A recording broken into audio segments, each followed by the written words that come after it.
Tonight, CNN's Anderson Cooper on assignment for 60 Minutes. Every day in this country, grieving families spend thousands and sometimes tens of thousands of dollars on funerals, cremations, and burials.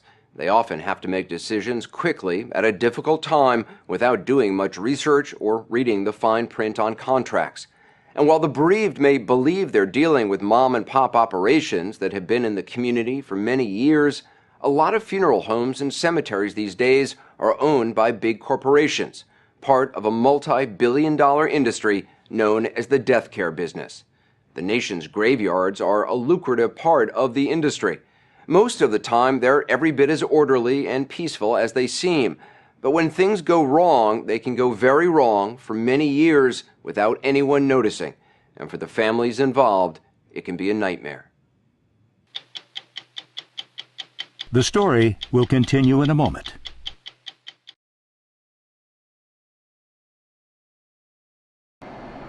There are more than 40,000 active cemeteries in this country, from small churchyards to sprawling memorial parks owned by big corporations. We think of them as spiritual places, sacred ground. But in the cemetery where Roxy Williams' family buried her father, she can find no peace. She has no idea where her father's body is. It's row 1, and it's lot 16. She was 11 when her father was laid to rest here at Burr Oak, a historic African-American cemetery in Cook County, Illinois. Her mother, a nurse, struggled to pay for the burial. It's traditional in our culture to give that last rite. My brother and I ate beans. I mean, we didn't eat because she was so committed to making sure her husband was put down in a decent fashion. So buying that headstone was financially a big deal. A burden. I mean, a burden. That was in 1978.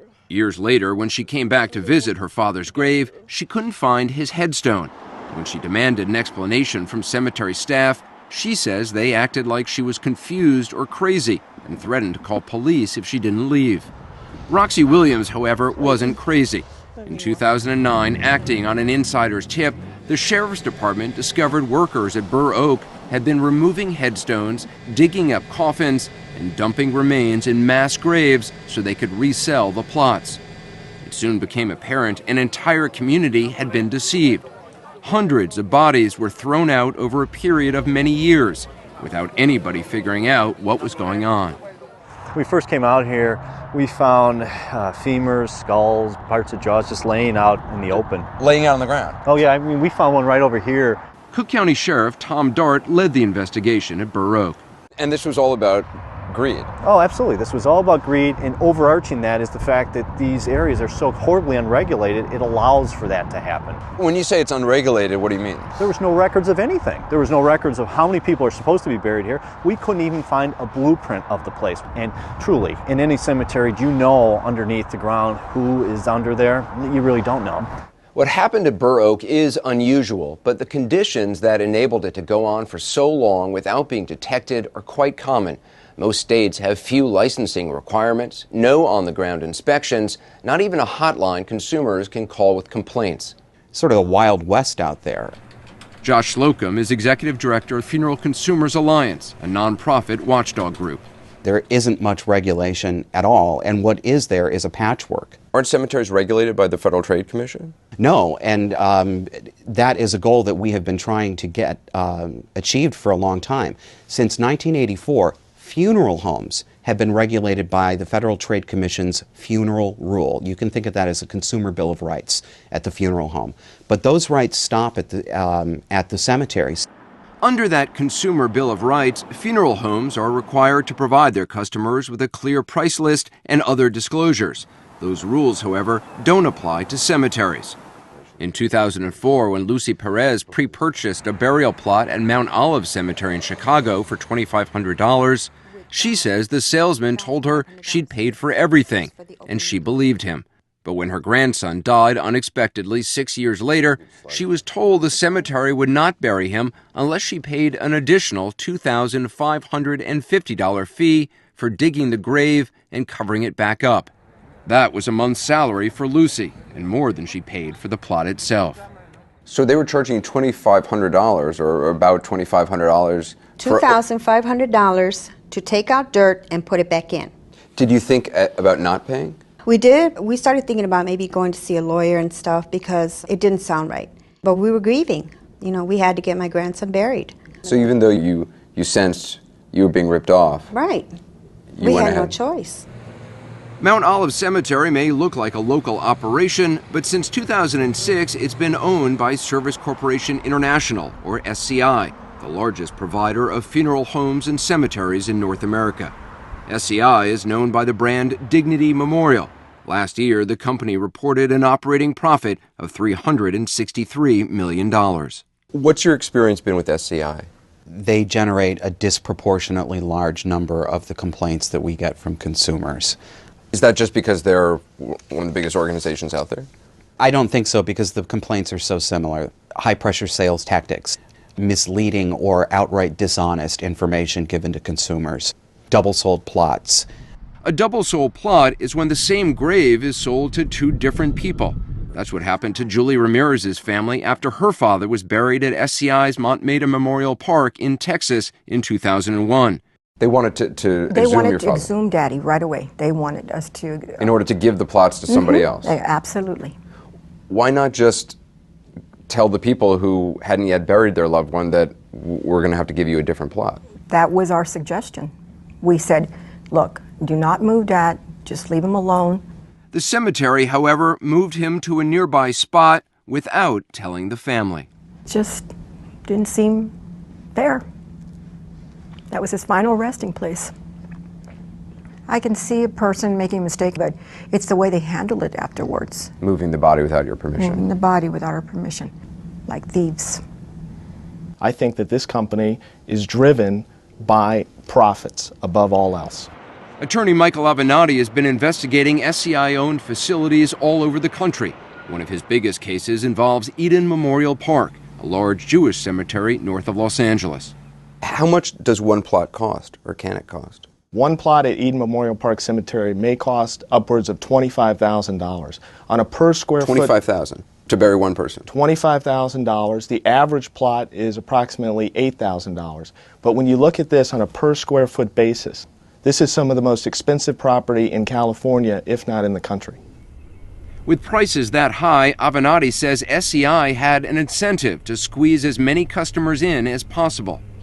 In a Los Angeles court, he's presented the testimony of groundskeepers who say they were ordered to cram new graves so close to old ones they had to break existing burial containers and throw human remains into the cemetery dump.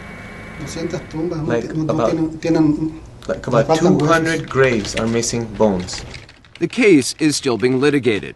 It's not the first involving the company. In 2003, SCI agreed to pay more than $100 million for the desecration of graves at the Menorah Garden cemeteries in Florida. In April, Avenatti was busy gathering evidence at another SCI cemetery. Acting on a tip, he put divers in a pond at the edge of the Star of David Cemetery in North Lauderdale, Florida. They found engraved stones and what appear to be parts of concrete containers used to line graves.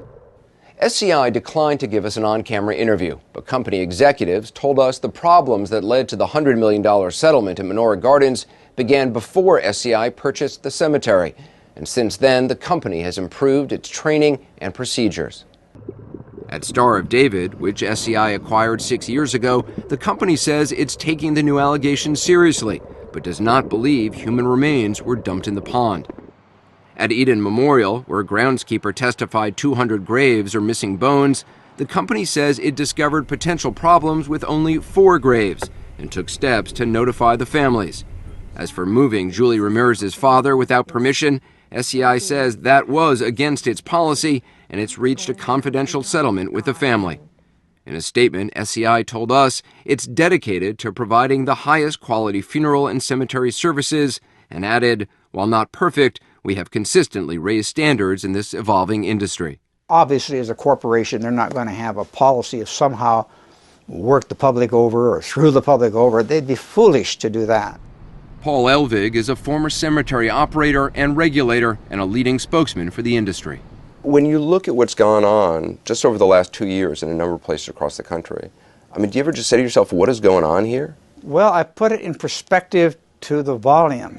When you talk about 6,500 burials and cremations a day in over 45,000 possibly active cemeteries. When we look at that, it is very uncommon. I have no problem conceding that most cemeteries aren't digging up bodies, but there are everyday ongoing abuses that happen to funeral and cemetery consumers that are not headline grabbing and that desperately need attention. Financial exploitation, misrepresentations of legal requirements, pressuring emotionally vulnerable people into believing that the more they spend, the more love and respect that they're showing for somebody. Industry representatives say, look, those are isolated incidents. Oh, nonsense. It's not a few bad apples. It's not isolated incidents. It is embedded in the fabric of the death business in this country. I think any scenario you want to say probably has happened. I don't think it happens on a broad scale. I really don't. Is there a lack of oversight of cemeteries? No, I can't buy into that general notion there's a lack of oversight. No. I just don't understand how you can say that. For instance, again, at Burr Oak, hundreds of bodies were dug up and tossed away for years and years and years. If there had been a regulator who came by, any inspector who had come by, they could have actually found the bones. If they knew where to look. I've been to Burr Oak, and it's not that hard to find if you're walking around. I'm aware of the Burr Oak situation. I do know that inspection in that state seemed to be lax, and I don't think it is now. It's got their undivided attention. Nearly 3 years after the Burr Oak scandal, the state of Illinois has adopted new laws, but has yet to hire its first cemetery inspector. The scandal did prompt Illinois Congressman Bobby Rush to introduce federal legislation that would apply the same consumer protections to cemeteries that already exist at funeral homes. But so far, Rush has been unable to find a co-sponsor in the Senate. This is the approximate location of the grave. With the help of the Sheriff's Department, Roxy Williams was able to locate the spot at Burr Oak where her father's grave is supposed to be, but she has no idea if he's still in it. If I had the money, I'd exhume this darn body and they'd have to prove my dad was my dad, but sometimes you just let it go.